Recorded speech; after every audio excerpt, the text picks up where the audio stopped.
Tite tem 7 jogos pelo Flamengo e o time mudou bastante desde a sua chegada. Não mudou nem tanto assim em aproveitamento. É claro que o técnico tem melhorado a performance do time, mas digamos que não é um revolucionário, é um trabalho que tenha revolucionado o Flamengo e tenha apontado já rumo ao título. O título ainda é possível, muito por conta das falhas aí de Botafogo, mas ele melhorou muito e revolucionou sim um aspecto específico do jogo do Flamengo. E a gente vai falar disso aqui nesse vídeo que tem o oferecimento do Laboratório do Futebol. O curso Explorando o Jogo está em promoção, custando só R$ 15 por mês ou R$ 149 de uma só vez. Esse curso tem vigência eterna, mas a promoção não. A promoção vai acabar qualquer dia. Então aproveita, clica na descrição do vídeo ou no comentário fixado e aprende a analisar taticamente jogos de futebol, tá bom? Então vem comigo falar sobre tática sem tatiquês. Gente, se eu te disse que o Flamengo melhorou muito um aspecto com o Tite, você deve imaginar que ele é defensivo, né? O time diminuiu um pouco, não tanto assim, a quantidade de gols sofridos, mas graças a uma mudança de postura que acarretou também em dados. Então eu vou começar te mostrando o jogo de futebol aqui e ao final eu vou colocar para você uma análise de dados. Deixa o teu like aí, se inscreve no canal para a gente alcançar os 40 mil inscritos ao final do ano. E vamos lá. Notem quando o Vasco está saindo jogando que o Flamengo está posicionado mais atrás. O Flamengo de hoje não é um time que pressiona a posse de bola adversário individualmente. E nesse momento o trabalho ainda estava começando. Olha o Arrascaeta olhando para trás, entendendo que ele tem que proteger a zona, mas aí a bola começa a ser lançada para um jogador livre. Sempre fica um jogador livre na saída de bola adversário, porque o Flamengo só sobe 2 homens nessa marcação alta que passou a ser por zona desde que o Tite chegou. E o Arrascaeta tem a reação de subir no Léo Pelé nesse lance, porque ele, nos trabalhos antigos, desde o JJ, fazia essa pressão individual.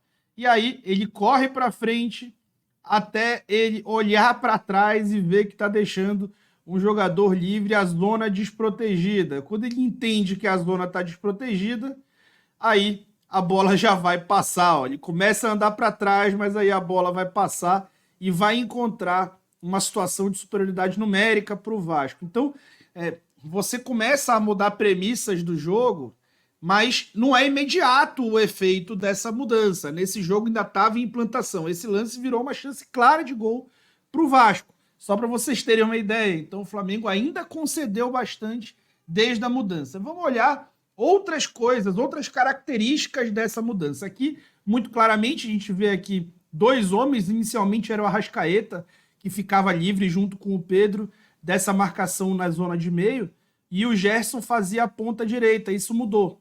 A pressão até existe, mas ela é uma pressão muito mais exercida pela compactação. Por quê? Porque os jogadores da mesma zona, eles sobem junto. Vejam como o Pulgar e Thiago Maia nesse lance subiram juntos e como o Pedro teve que percorrer uma distância muito maior para tentar fazer uma marcação.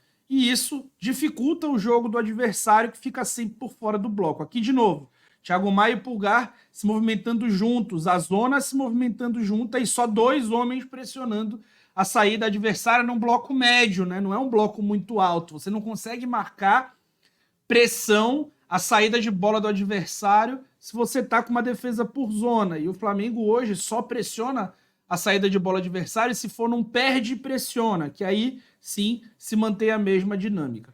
Aqui, vejam como outro aspecto existe. Quando o Flamengo está vencendo jogos, ele passa a fazer uma zona extremamente compacta em bloco baixo, colocando os 10 jogadores atrás da linha da bola, até mesmo os atacantes.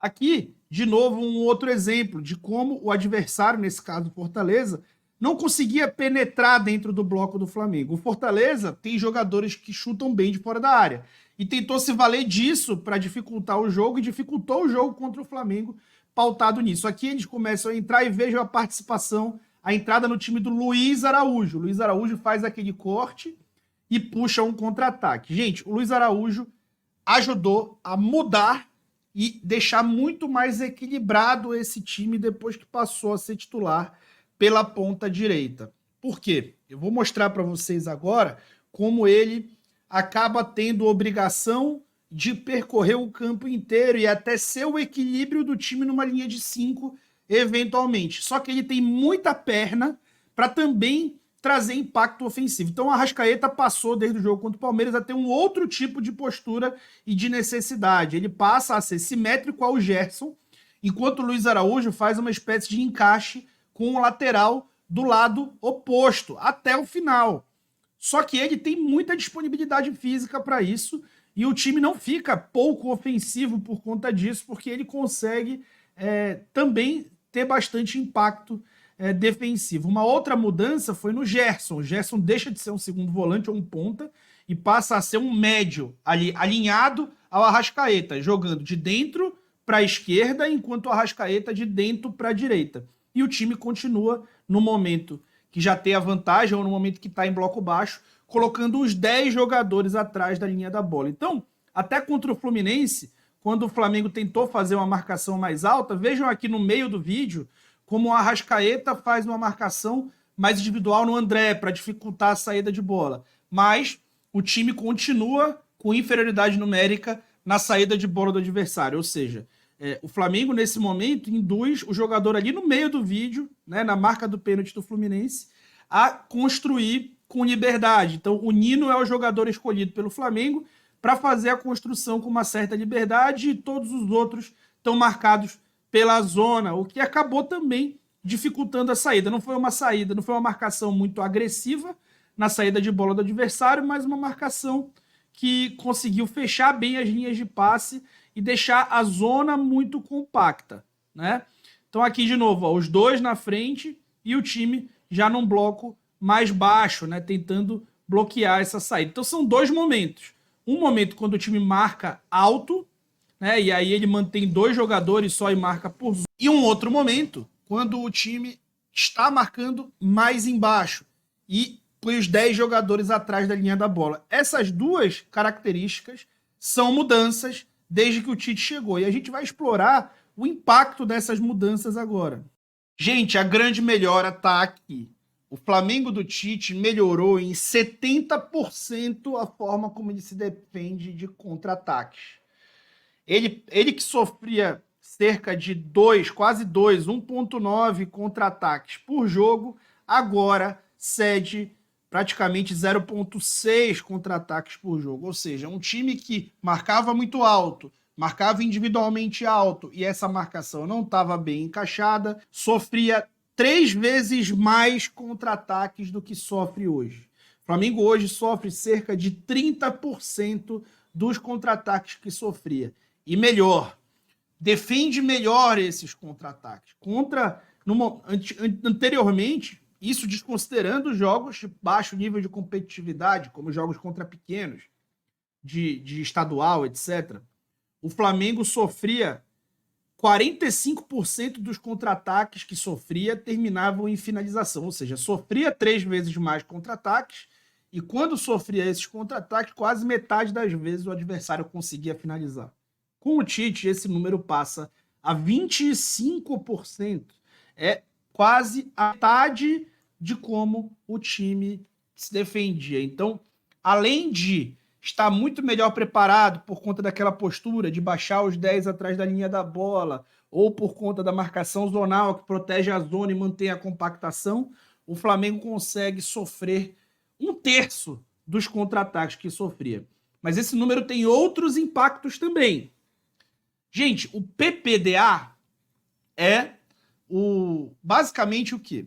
Durante esses 60% aqui do campo mais recuado do adversário, ou seja, a saída de bola do adversário até o início de uma zona de construção ou finalização, o adversário pode trocar passes. Então, quantos passes o adversário troca nesses 60% mais recuados do campo? Então, a sigla quer dizer o quê? Passes por posse do adversário nessa zona recuada. Times que marcam alto de uma forma muito enérgica, como marcava o Flamengo, individual, sempre pressionando muito o portador da bola, seja ele qual for, acabam tendo esse número mais baixo. Por quê? Porque o adversário consegue trocar menos passes na sua construção. E isso para o bem ou para o mal. Então ele vai estar pressionado, então ele vai ter que jogar mais rápido, mas pode ser também que ele progrida mais rápido e consiga furar a defesa mais rápido. Então esse número deixa de ser 0,86, ou seja, os adversários trocavam na sua saída de bola 8,6 passes e agora quase 12. É um aumento muito grande. Esse número é positivo ou negativo? Gente, nenhum nem outro. Ele só exemplifica o quanto o Flamengo agora deixa os adversários trocarem passes mais tranquilamente durante a sua construção. Mas isso tem ajudado a sofrer menos contra-ataque, a ser surpreendido menos vezes, a estar menos exposto defensivamente. E no fim do dia, a sofrer menos gols.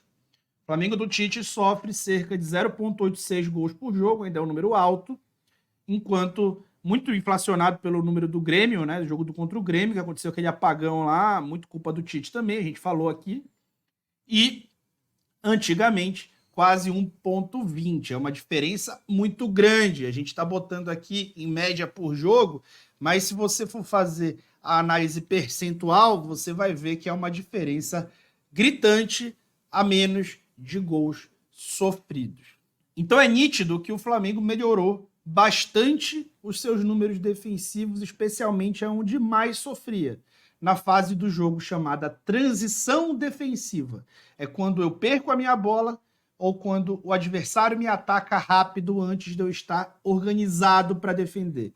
É diferente da organização defensiva, que é quando eu estou organizado para defender e o adversário vem me atacar. Isso diz respeito também à disponibilidade dos atletas sem a bola. A gente vê nesses últimos jogos, desde o jogo contra o Palmeiras, o Arrascaeta entregando uma enorme disponibilidade no momento sem bola, jogando ali numa posição análoga à do Gerson, à frente do Pulgar.